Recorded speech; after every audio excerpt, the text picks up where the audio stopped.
Let's jump to the next story, though. The next story is a video that I can't play because Ethan Klein said something that I'm surprised he didn't get banned over, which I'm not going to be able to play, but I can basically tell you what he said. Left-wing YouTube star Ethan Klein muses about another Holocaust against the Jews and says he hopes Ben Shapiro is killed first.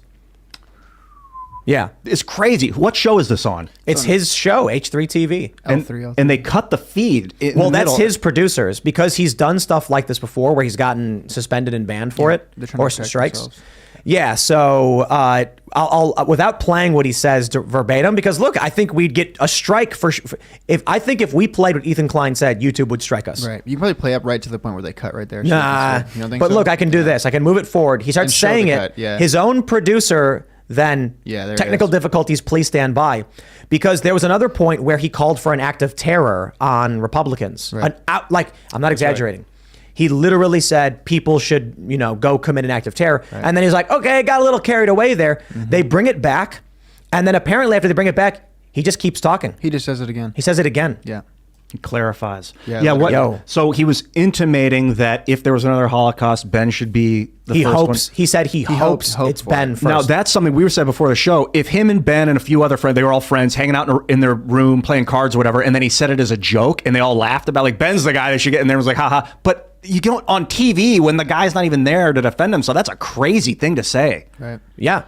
And he's also called for acts of terror against Republicans. It's so weird. It's not funny. Like, dude, these people are dangerous and insane. Seriously. I'm well past caring about their opinions. It's been years. There are so many people who try to play this middle of the road thing where they're like, well, let's hear what they have to say. I'm like, dude, called for a terror attack on a convention. Mm-hmm. He's now saying he hopes Ben gets gassed first. These people are nuts.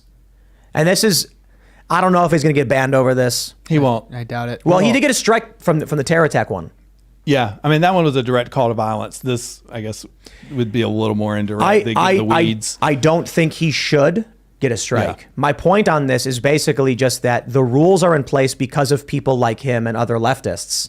So based on what they expect, they should get a strike based on their own principles and own rules. But they don't have this. Their morality is whoever can accrue the most power. It's fascistic.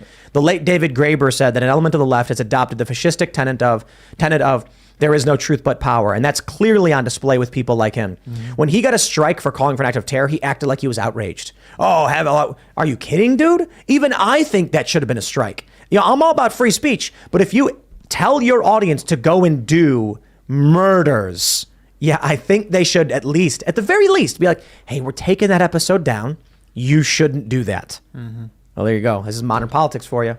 Where does this standard bring us? I err on the side of free speech for sure, and I don't want the feds being like, "Oh, we got a just cause now to go take this guy and unperson him." I don't like that stuff, man. I'd rather just work it out with Ethan. Like, he's stressed out. He's saying dumb stuff on the internet, and I'd rather work it out than cause more of it.